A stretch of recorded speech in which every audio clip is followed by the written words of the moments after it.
Welcome to People's Republic with Brian Griffith.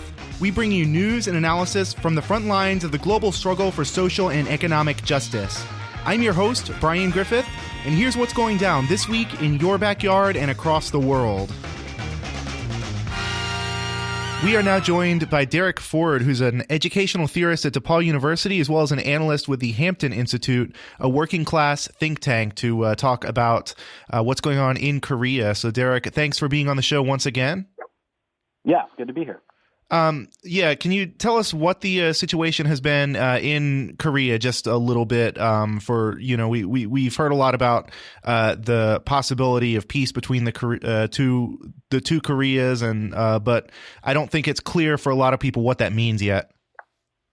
Yeah, sure. Well, I mean, to begin, I do think that we are in a potentially historic moment that is unprecedented in some ways.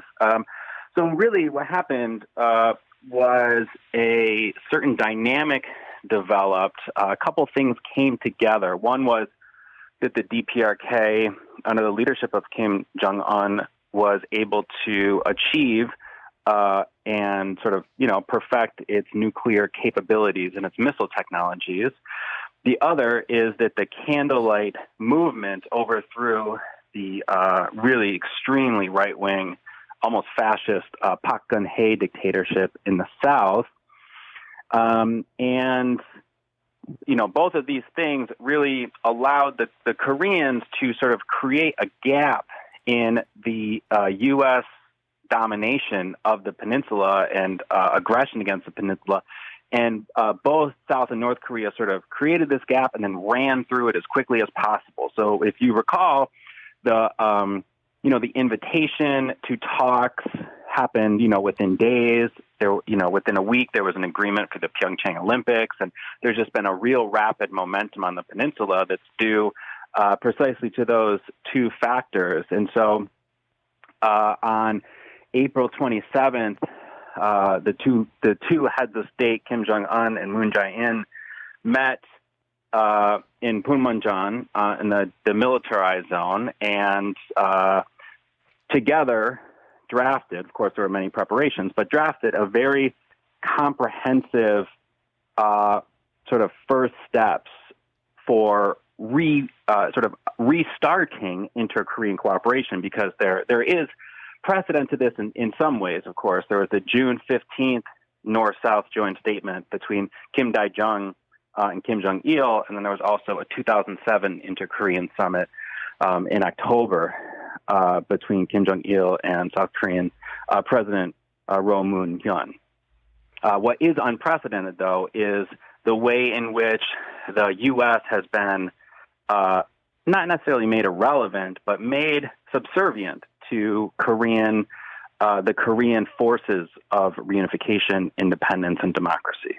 For all of a sudden the U.S. to not be the kind of major player with the kind of be the major arbiter on the Korean peninsula of these talks really says a lot. I wonder what the South Korean the possibility of the South Koreans even being able to kind of control their own peninsula or control their own country is with that kind of looming U.S. presence there. Is it is it possible that the U.S. then kind of rebels against this, or has that moment passed? Yeah, well, no, I mean, a lot is up in the air. There are an incredible number of stumbling blocks, along the way.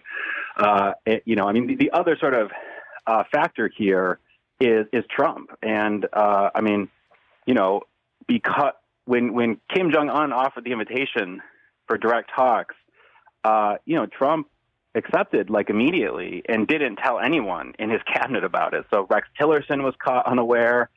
There were no sort of internal deliberations. And so he's a wild card in this. And thus far, it's been sort of it's actually helped. But Trump is unpredictable. So there's a numerous stumbling blocks, but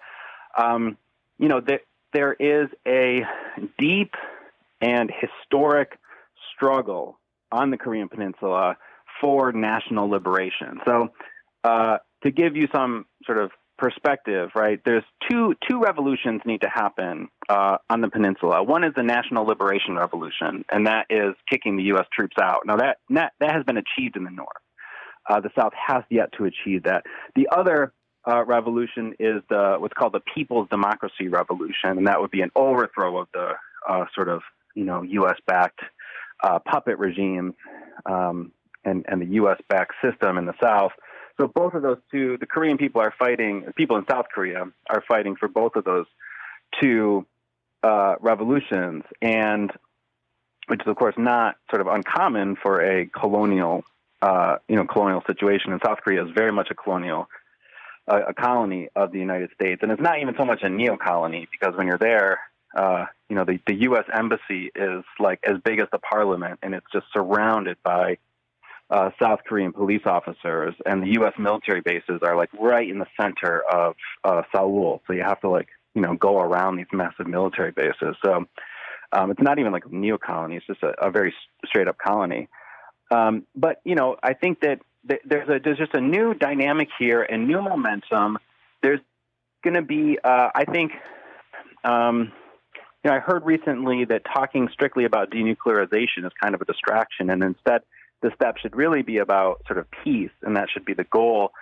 There's a strong desire by both the North and the South governments. And of course, the South government, the government of Moon Jae-in, is, some of the people in the administration have very deep ties to the reunification movement, including the underground, when it was underground before the 1987 uprising that really overthrew a dictatorship. Democracy, even the extent that there is a democracy in South Korea, is really quite new. So it's a really promising situation. And I was just there. I just got back last night, on Monday night, and I've been there for a week. And everyone I spoke with, everyone in the peace and independence and reunification movement was extremely hopeful about the situation, extremely, extremely hopeful about this unique moment. And they were dedicated to really strengthening the fight. And I've heard stories of people here kind of coming to tears when they saw kind of the pictures emerging from Korea of Kim and Moon kind of stepping across the border with each other. I think everyone recognizes this, or most people, most kind of average tied to reality people recognize this as really not only a historic moment, but really a genuinely beautiful moment of people who have been divided for so long, who are now finally making steps toward an eventual reunification. And yet when I go to search on everyone's favorite monopolistic search engine, internet search engine of choice, it's all just this absolute pessimism directed in every single direction. I'm, looking at talk about human rights issues, trying to talk about, is the DPRK really going to denuclearize? Really trying to focus on now, hearing stories on NPR about the actual nuclear sites. It seems like they're so focused on trying to turn this into a bad thing, into a not real. I think a lot of people have a lot to lose if peace breaks out on the Korean Peninsula, as I've heard it put. Yeah, and I mean, one thing is that there's just a tremendous amount of ignorance about not only North Korea, but sort of Korea in general. There's just we have a blockade in the United States. There's a sort of embargo, a U.S. government imposed embargo on actual information about Korea. So. The information is there. It's just not accessible through the mainstream media. They never have any actual scholars of Korean history or anyone sort of connected with Korea in a real way, on their talk shows or anything. I mean, I think the thing is that North Korea is an incredibly pragmatic government. It's a socialist government. They have an ideology. They practice that ideology. It's organized in a particular way, but they're incredibly pragmatic, and I think that they're open.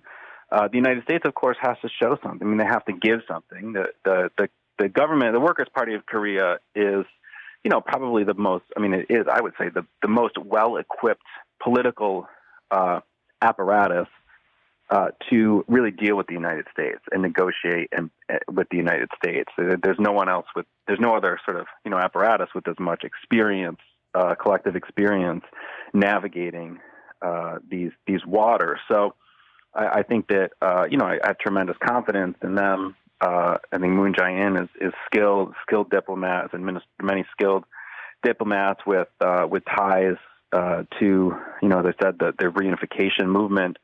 So. And I think here's the thing: is that all international sort of geopolitical relations change eventually. So, as there are people with a lot to lose, but I think that things have a way of shifting such that if there's sort of a gradual peace, reunification. By the way, most people are for a federation of two sort of two different states, two different social systems on the peninsula, including the founder of North Korea, Kim Il Sung. That there's sort of other ways that the sort of balance of forces can be arranged, and so that sort of brings in a larger picture of shifting relations between the United States and China and Russia.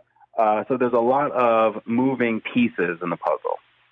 And of course, when I was talking about the people who have a lot to lose, I was mostly with the prospect of peace breaking out. I was mostly referring to the CEOs of the major kind of military industrial companies. I know the Lockheed Martin and other similar companies have seen a major decrease in stocks. I think they lost something like $10 billion overnight as the which of course is a drop in the bucket, but still, as the summit here was so successful. So let's talk a little bit in our last couple minutes about the prospect of Trump meeting with Kim Jong-un and what might come out of that, and what because obviously I think the Korean people really understand that at this, especially now at this point, that the U.S., even at times it appears to make concessions, obviously has no real genuine desire to ever give up its sort of relentless struggle. People are profiting from the U.S. fear and paranoia and the division of the Koreas. So what are the prospects if Trump does meet with Kim Jong-un? What might be at stake there? Yeah, well, I think that, as I said, the United States, Trump has to offer something, and we've seen that the DPRK, obviously, it's not just going to give and give and give. There needs to be some take. And I don't think that, their demands will be incredibly high. I think that, for example, if Trump were to offer to sort of continue to lessen, lighten, or decrease the frequency of war exercises, that would be one sort of concrete give that the North Koreans would definitely accept. And if you recall, they didn't even really. They didn't raise any issue at all with the key resolve exercises that just took place in April. And usually, every time there's war exercises, there are protests in Korea. There's state public statements of denunciation, even sometimes sort of, threats, of course, threats of self-defense, threatening to defend themselves. So, so I don't think that the United States necessarily needs to even go in and say, this is sort of the long-term plan. I think that a step-by-step approach is going to be the most likely scenario, and that the war exercises are really kind of the low-hanging fruit. But if you read, I think I definitely encourage people to read the statements produced as a result of the summit, because I think what this does is it really, it kind of works to box Trump in and the U.S. in, and it's so evident, I think, to so many people that the U.S. is the real problem here, and that the problem is not in Korea, and it's not unique. That doesn't originate in Korea, but it originates in the United States. And so, I think really those of us who are in the U.S. who want peace at this moment really need to, step up our organizing and our demands for the U.S. to withdraw all of its troops from Korea, to sign a peace treaty with North Korea, and to pay reparations to the Korean people for what the U.S. government has done to their country for the last 70 years. Yeah, absolutely. We're going to go ahead and wrap up this segment. We've been talking with Derek Ford, who's an educational theorist at Depauw University, as well as an analyst with the Hampton Institute, a working class think tank. Thank you, Derek, for being on the show. Thank you.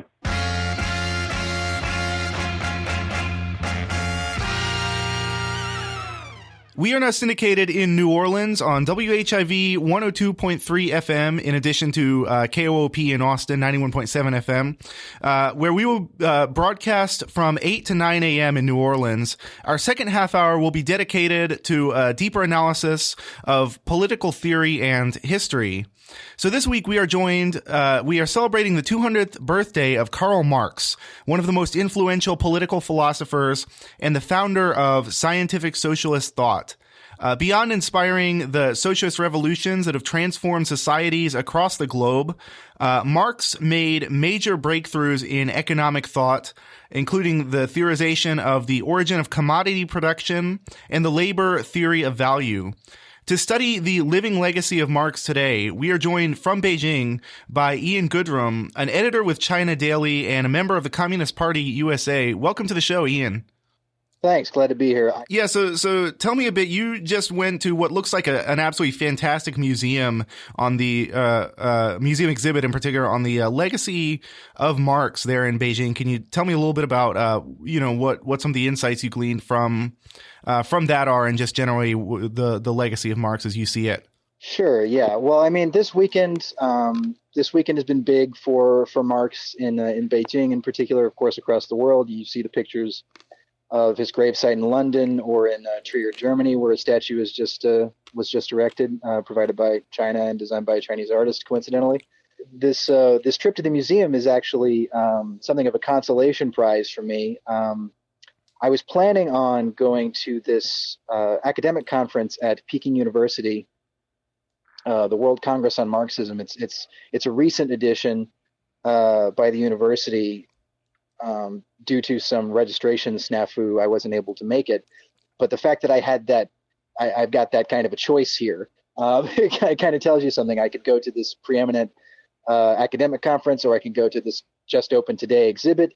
There's a lot to do, and yeah, the reason for that is because Marx is such a profound thinker, and has had such a huge impact all across the world. He's over the decades, as it's spread, it's gone to all corners of the earth. And the fact that I'm here, an American in China, I've come from a place with a great deal of socialist organizing, and I've come to a place with obviously a great deal of socialist organizing. So, and all that stems from Marx, Marxism, his theories. And so, being able to kind of walk into this exhibit and see all these, there's artwork from all different countries. There's some that was produced in China. There's some that was produced in the Soviet Union. There are manuscripts and first editions of the most impactful works that Marx wrote. There's first editions of the Communist Manifesto, the first American English and British English editions. And there's a lot of striking images too. I posted some pictures online, but it doesn't really do justice because there's a few, not so much interactive. There is an interactive portion, but there's one in particular. There's a wall of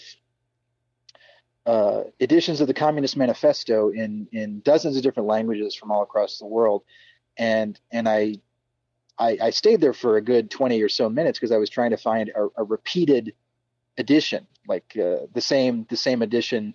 Now, some editions were in different languages, but there was, as far as I could tell, no repetition. The fact, this is a document that's been printed and reprinted so many times in so many different languages, and sent to so many different places. It's just all in front of you on this great big wall. It really tells you, in a nutshell, the kind of impact that his thought has had. This one pamphlet, really, not a particularly long document. Not that Marx was known for his brevity, but the fact that this political pamphlet has had such an impact everywhere, You can go to almost any country in the world, in all the continents. I wouldn't be surprised if Antarctica didn't get on the bandwagon too, that there's a communist party there in nearly every country, or if not calling itself directly the Communist Party of country name, there will be a party that is working to liberate the working class in directly taking as inspiration Marx and Marxism, whether that's one line of thinking or interpretation of Marxism or another. It's impossible to deny the impact. I think there was a BBC poll in 1999 that named him the greatest thinker of the millennium, and that's, if anything, an understatement. It's really inspiring to see the kind of resurgence in kind of acceptance of the real contributions of Marx after so long here, kind of in the imperial core. I'm curious as to what the thoughts of kind of the average Chinese people you've spoken to, what the kind of thoughts on the street as to either Marx or generally the Marxist thought is in general. If people really feel connected to that legacy in China today, or if that's something that's currently kind of being struggled with.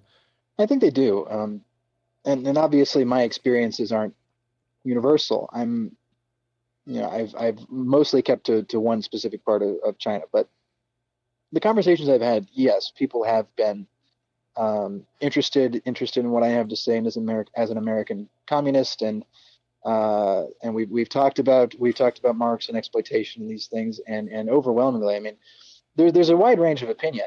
Not everybody. There's this tendency in the West to kind of characterize people in Asian countries as a monolith, and there's obvious underpinnings from colonialism and imperialism and these kinds of reductive ways of thinking that were used to justify wanton slaughter and devastation to these countries in the past. When you're there and you're talking to people and you realize, yeah, these people, Marxism has been part of their education system since birth. As a result, you have a wide range of interpretation and thought. There is a dominant strain in terms of what the party espouses, but there's, in academic circles, in any circle of life, you will see a vastly different set of opinions from one person to the next.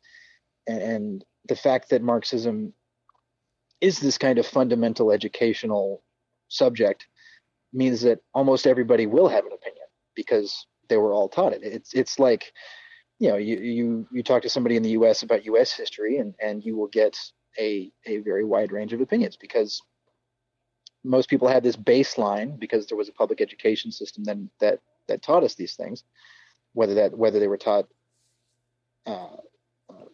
depending on what state they were in can change what they were taught, but it's roughly the same thing when it comes to Marx. Since you just kind of mentioned that that people kind of often volunteer their opinion, one of the kind of Western racist myths about China is that people in China are always either too scared to speak up, or again, as you said, kind of have monolithic opinions on things. So that the fact that I shouldn't even really need to say that, but just the fact that there is that kind of wide range of opinion with kind of a base on people that are nominally sympathetic to leftist positions can still have that opinion. I mean, it's not unique to reactionaries, for sure. I think people do carry that on a certain level, that kind of thinking inside them, and it's obviously not true, and it never was. You use more accurate words. I was trying to be a little bit more polite, but yeah, it's racist, 100%. And if anything, people are more outspoken here about the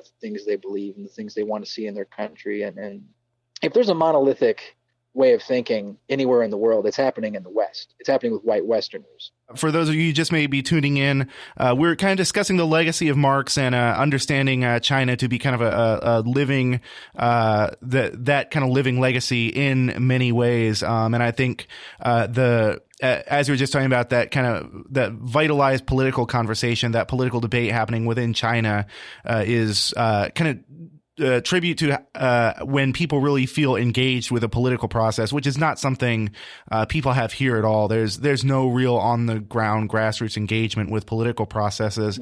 I'd like to go into a little bit of a Chinese history. China before Marxism endured what was called I believe it's called locally the Century of Humiliation, where they were absolutely dominated and genocides were committed by foreign powers. All of this was for access to land, labor, and mineral rights. Yeah. The kind of Marxist path that China has been on, and again, there's been such a struggle within that country with factions of socialism, factions of capitalism, kind of vying for control of the country at various points. But generally, the history has of not only China but Russia has been such rapid economic development that's immediately put toward the improvement in the quality of life for common people, and then we're also seeing at this point it's put toward the improvement in the quality of the environment. We're seeing such rapid development of solar power in China that's unprecedented anywhere in the world. No other country comes close. In your 8 months in Beijing, do you really feel that there's still that connection to the revolution? Yeah, I'm glad you mentioned the amount of time I've been here. I don't want to position myself as some kind of old hand expert. It's just been 8 months. But yeah, speaking of the environment specifically, then I'll get to the broader question. It's incredible, really. I got here this past September, and I was told to expect the terrible smoggy winter that you see those pictures of, and you think the apocalypse is here and all that. That famous debunked photograph of the sunrise in Tiananmen, that was just an advertisement, but people passed it around on the internet saying that because the Chinese people can't see the sun, they have to put it up on the screen. Unbelievable. So much stuff that passes for, just pass for truth. Because well, you'd think it would be unbelievable, but quite a few people believe it. Yeah. Critical when it comes to Western white people, critical or critical thinking just does not apply to any stories coming out of either China or the DPRK or whatnot. Anyway, sorry to interrupt. Well, yeah, I mean, the thing about, and we can, that's the subject of an entirely different episode, really. But my time here, I brought a box full of masks. I was ready to go. I thought to myself, well, okay, it's going to be bad, but you do what you can. And there have been a couple of not great days.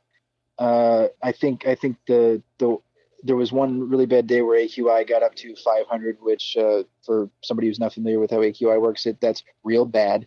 But it's happened only one time this winter, and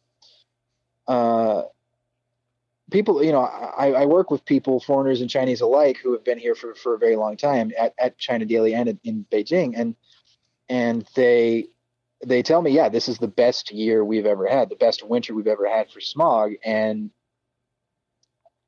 I think I've gone out with a mask. Maybe I usually my rule is if AQI hits 300 or above, I go out with a mask. And I can count the amount of times I've done that on one hand. So, I mean, obviously the goal is to be in a place where you don't have to wear a mask at all or ever consider that sort of thing. But considering the winters of past years and how bad things had gotten before, this is a complete sea change. I mean, the numbers bear it out. The government reported, I think, a 30% reduction of some in terms of particulates in the air, and I forget the percentage increase, but a big increase in the number of days with AQI below 100 or 200.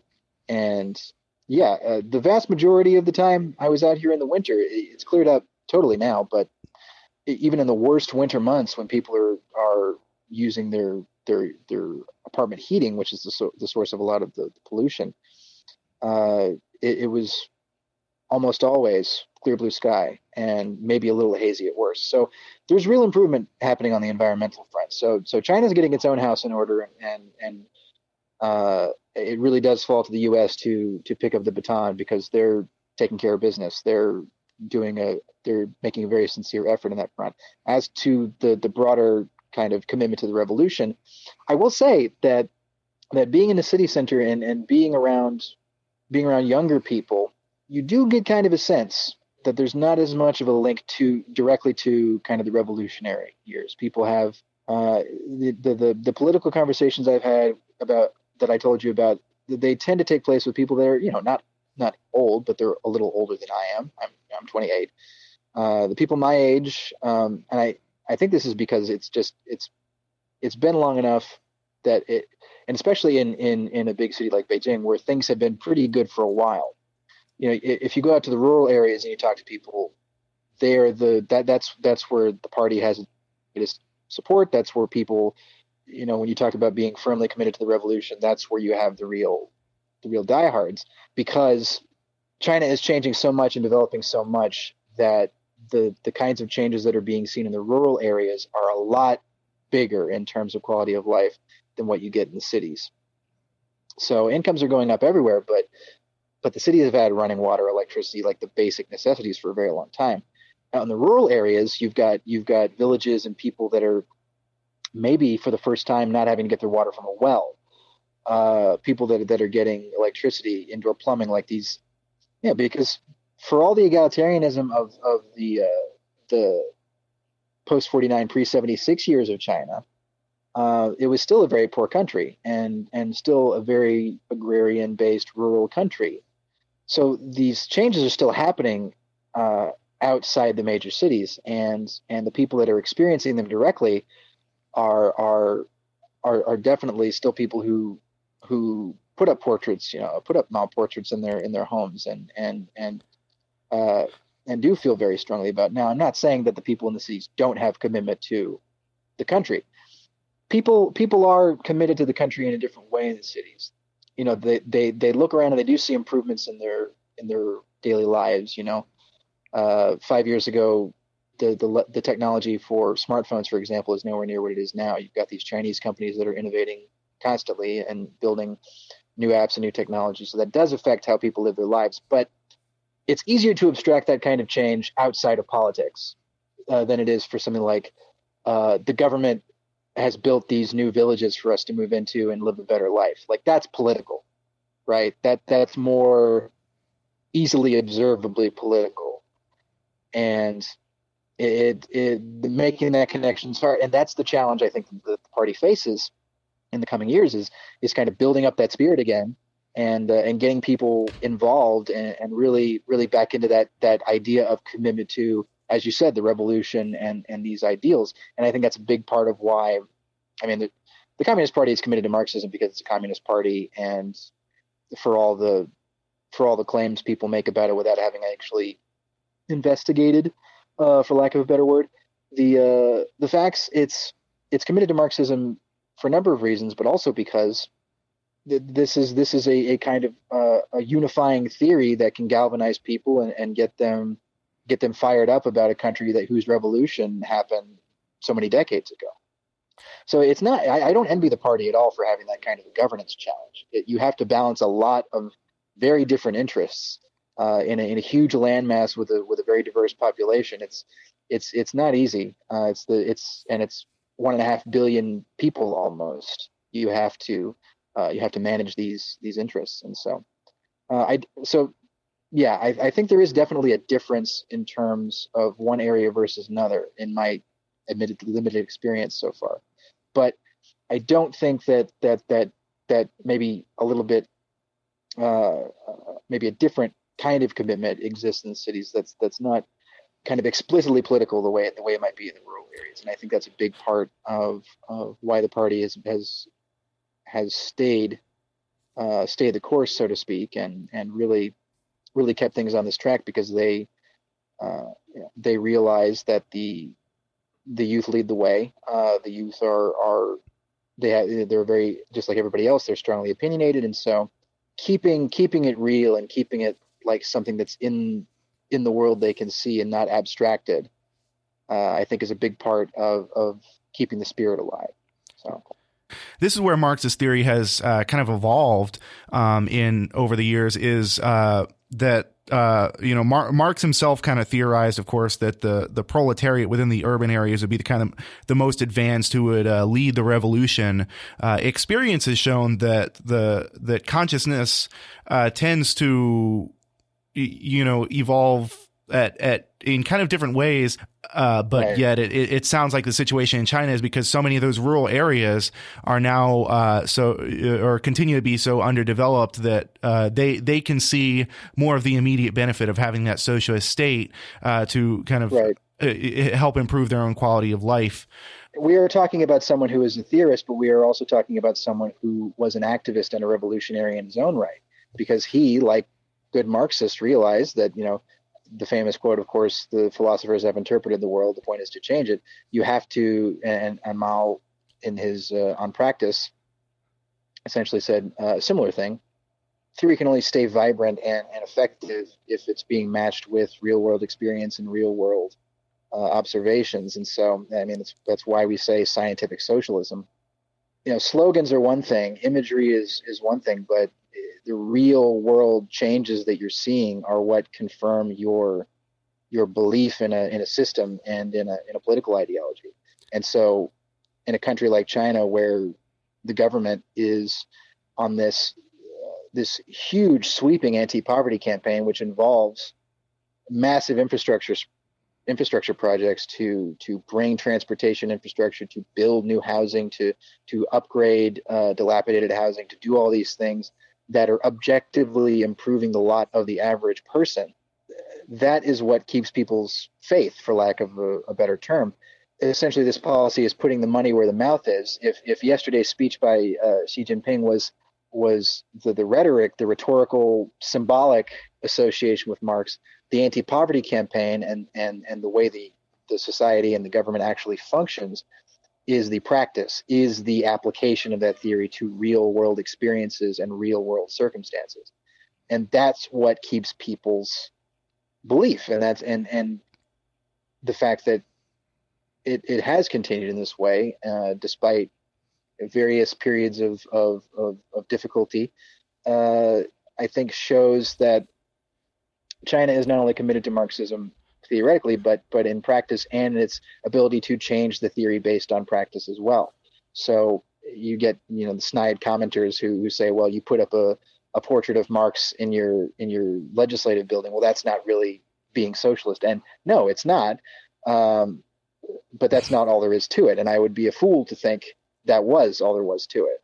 So yeah, and in the urban areas too, despite what I said about there being maybe a less pronounced, a kind of less pronounced connection to the past, similar programs are happening in urban areas because there's development needing to happen all around. The principal contradiction, as Mao would put it, and as Xi put it in his political report, has changed. Previously, the contradiction was between people's desire for a better life and backward productive forces. Well, now the productive forces have been developed. Principal contradiction has changed to that of unequal development, unbalanced development, as he puts it, and the people's desire for a better life. So essentially coming out and saying that development still needs to continue, but it has happened on an asymmetrical basis, and the party's new course and the government's new course is to correct that. There's a ton of things. We can't get into all the details, but there's a lot of reasons why I believe China is still committed to this revolutionary mission, is still committed to the betterment of its people and its society, and to the ultimate realization of the modern socialist country. The distinction is, right now, China is operating in a system that is socialist, but it's not a fully modernized system. It's not a fully developed system. And so from now until 2049, which is the 100-year anniversary of the founding of the PRC, this is still very much, as the party calls it, the primary stage of socialism, where there are going to be aspects that are not yet fully developed. Between now and then, the government and the people still have to figure out what the right course is and what the right method is. It's a learning process. It's an ongoing process, and that's also what Marxism is too. Again, going back to the scientific aspect of it. Yeah, and I think people often don't really understand what the socialist project is when they say that, China is not socialist, because, yes, of course, there is a Chinese bourgeois faction. There is a faction of kind of a Chinese capitalist ruling class that maintains, of course, some level of power within the country.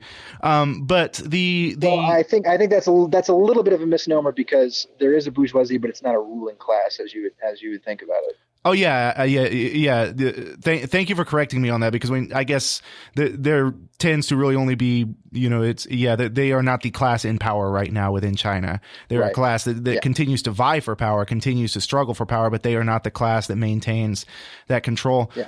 The Marxist theory of the state, it kind of situates the state as a force for managing the contradictions of there being two or more classes. It is sort of the mediating force that allows a ruling class to stay in power. That's the capitalist state.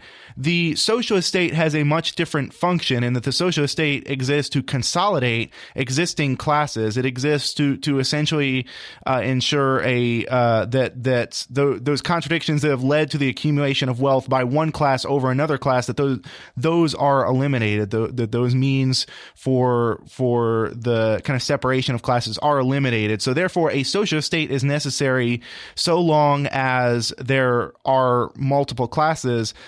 It can be right or it can be wrong in its approach, but generally that is the idea that is worked toward, is the elimination of classes. Understanding that the state is always a work in progress. It is not ever at a point of perfection. Because at the point of perfection, as Lenin said, that would be the point at which it withers away.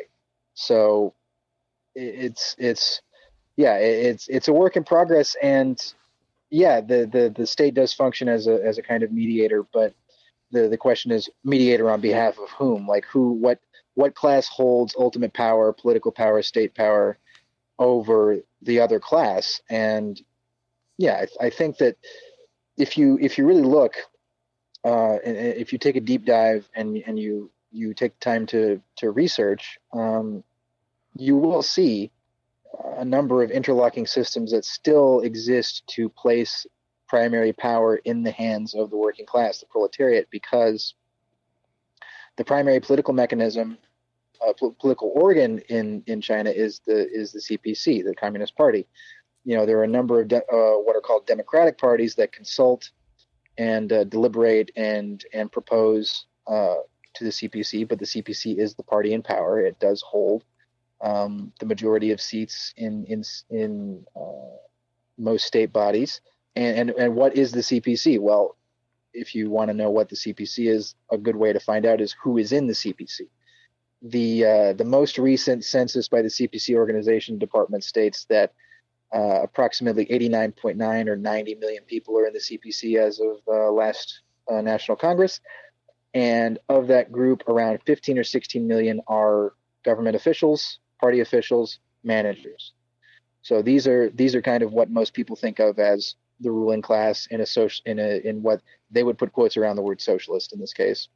Firm managers, directors, party officials, government officials, these people that do, in the case of managers, hold a ridiculous degree of power in capitalist states, but when it comes to officials and party officials, are thought to hold an absurd amount of power in socialist states.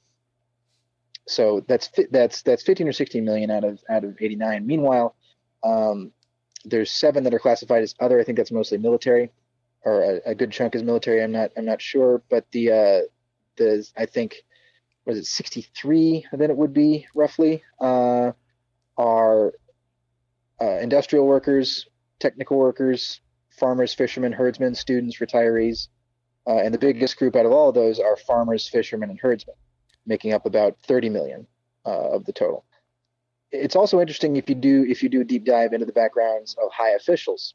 Xi Jinping is a bit of an exception because he's what's known as a princeling. He was, I believe, his father was Xi Zhongqun, a prominent revolutionary, and so kind of the sons. And admittedly, they are usually sons. Gender parity and equality is something everybody kind of realizes is a problem, and people talk about, and it's not it's not like a scary topic. But he's kind of he's what people would consider party royalty, and he's in the top leadership position. But he's kind of a special case because most of the children of previous top leaders don't enter the leadership. They might be rank and file party members or in the military, but they don't. They're not in those high positions because they're kind of looked upon as, I don't know, like the beneficiaries of a dynasty, and that's not really something that people like here. Mao Zedong's grandson is in the military, but he didn't even attend the last National Congress, which is where party posts are decided by the big National Congress and the Central Committee. He's not on the Central Committee. Like it's not a dynastic transfer of power. And if you look into the backgrounds of high-ranking officials, they came from farming families. They came from working families. The parentage of most of the people that are on the Politburo, the Central Committee, the Standing Committee, which is the group of 7, that's kind of the top political decision-making body. There are a couple exceptions, but that usually has to do with people whose parents had a little bit more education. She is really the only heavy hitter in terms of that kind of background. And again, it kind of speaks to how much of a savvy politician he is, that he was able to make it there. There's really not that kind of, for example, the U.S. Conventional wisdom had it a couple of years ago that the 2016 presidential election would be between a Clinton and a Bush. And right, so talk about your dynasties. The people that are in power came from these modest beginnings, and you hear these rough and tumble hard hat stories of politicians in the U.S., but then you do any bit of investigating, you find out that's pretty much nonsense. But here, no, I mean, China was a poor country when these people were growing up, and so this is their background. This is what they've known. The other thing would be that in terms of how officials are selected, whether in party or state positions, they are separate entities. The way a career works in China, if you're aiming for a high government and you're aiming for a central government post or a spot in the Central Committee, you start at after university as an official in, let us say, not the most comfortable of circumstances. Younger officials are almost overwhelmingly in rural areas, in underdeveloped regions, in places where the job is extremely tough. And you're expected to perform, and you're expected to turn things around and help people make their lives better. And that's where you are. I'm not sure of the exact time frame, but that's the starting post, and that's often intermediate posts too, as you move up the ladder. The people that are in government now in China have been tested by fire in a lot of cases, and in a system where failure is not looked upon kindly. If you make a high profile mistake, you are drummed out. Like that is it for your political career. It's very high stakes, and the notion that even at the top levels of government, people are sipping champagne and clinking their glasses and laughing at all the foolish people who think they still believe in Marxism is just it's an absolute caricature. Whatever your personal motivations are, whether you truly want to help people or not, I think in most cases they do, or if not almost all. The system essentially forces you to do a good job in these difficult positions. You're either motivated by altruism, by your commitment to Marxism and socialism. You're committed, or if you're mercenary and more career minded. Those are all reasons to do a good job and make things better for the people in your constituency. And this takes place. It might not be the most attractive picture for a government meeting to have a bunch of old guys, but you know what? It might not be ideal, but it means that they've gone decades without a mistake, a high profile mistake. It means they've done a good enough job to keep getting promoted up the ladder. So by the time you reach central government or central positions, you are, for one reason or another, you are committed to this ongoing project. So for me, this is just one aspect of the system, but for me, that's one that kind of tells me a lot. Yeah, it really kind of sounds like China might be, I don't know, some kind of meritocracy where people who are actually qualified may do a good job may actually rise to the top of state leadership. How how about you would be forgiven? You will be forgiven for thinking something so outlandish. We're going to go ahead and wrap up. Any sort of last thoughts on kind of the direction Xi Jinping has taken, or generally, thoughts about the kind of the role of either the Chinese state or the Chinese Communist Party in the lives of the people? As we, again, for those who are just tuning in, we are talking about kind of the 200th birthday of Marx, and we're kind of talking about China as sort of the living legacy of Marx today. Again, of course, a work in progress, but nonetheless, a real tribute to the kind of emancipatory, liberatory power of Marx. Any sort of last thoughts on, either especially the direction Xi Jinping has been taking, or generally about the role of the state or the Communist Party in the lives of people in China? I mean, I do think that this is a topic that we could dedicate a lot of time to. But I might speak specifically to Xi. It's been very heartening, not just in the images and symbols that have been put out, most notably yesterday when she gave a speech about Marx and his legacy in advance of the 200th birthday. But that's kind of the thing too, right? I was hoping that to go to this World Congress on Marxism and kind of balance the symbolism with the hard-nosed scholarly reality of Marxism as it exists today in China, but couldn't go.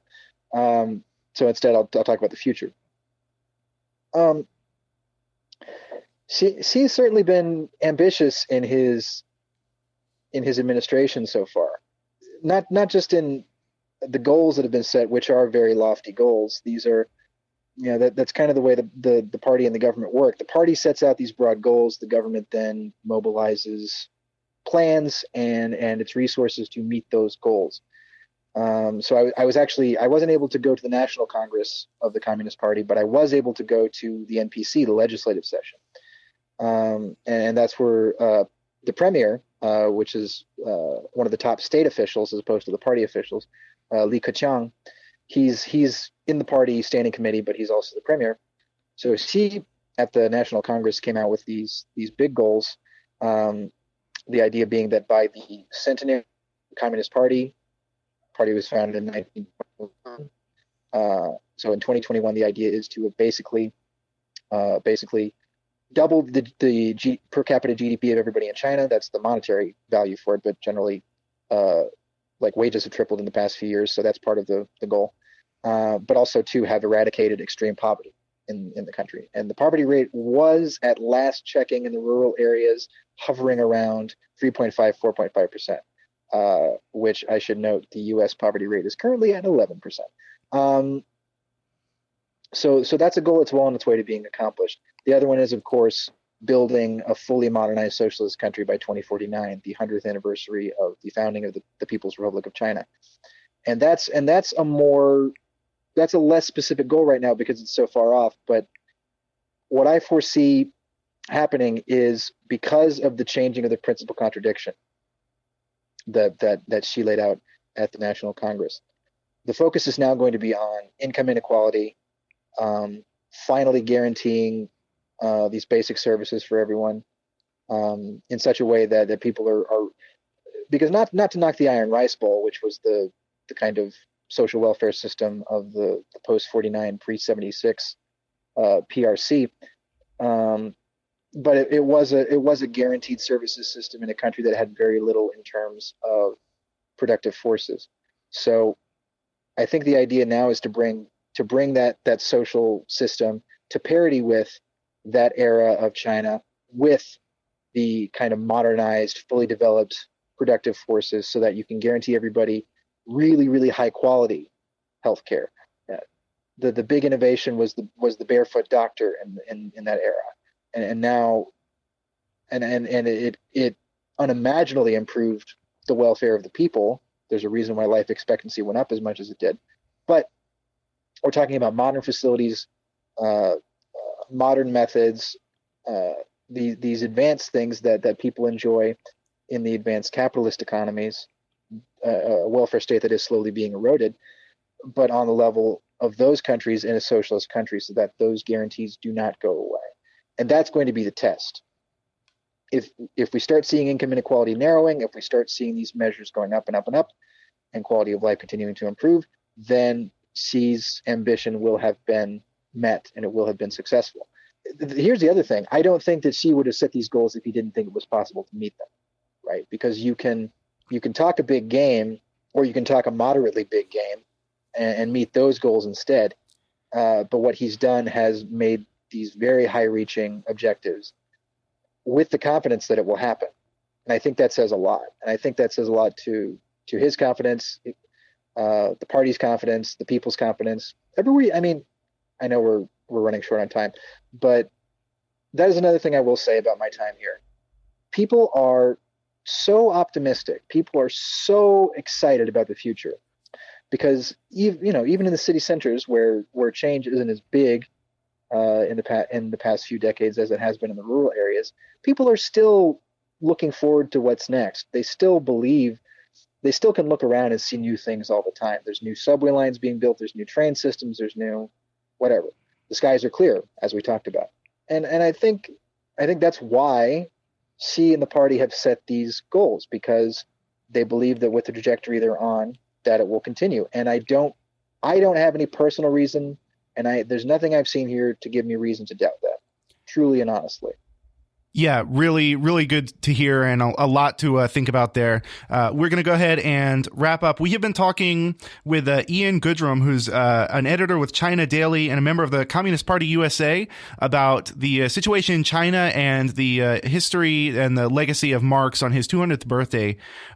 This has been another great episode of People's Republic. Stay tuned for more wonderful community radio wherever you happen to be listening. 91.7 FM in Austin area and 102.3 FM in New Orleans. That's all we have for this week. You've been listening to People's Republic with Brian Griffith. You can find our show on SoundCloud, iTunes, and Stitcher by typing in People's Republic. Or you can follow us on Facebook and Twitter at People's Radio ATX for more news and analysis. Thank you for listening as we report on the global struggle for social and economic justice. We are out of here.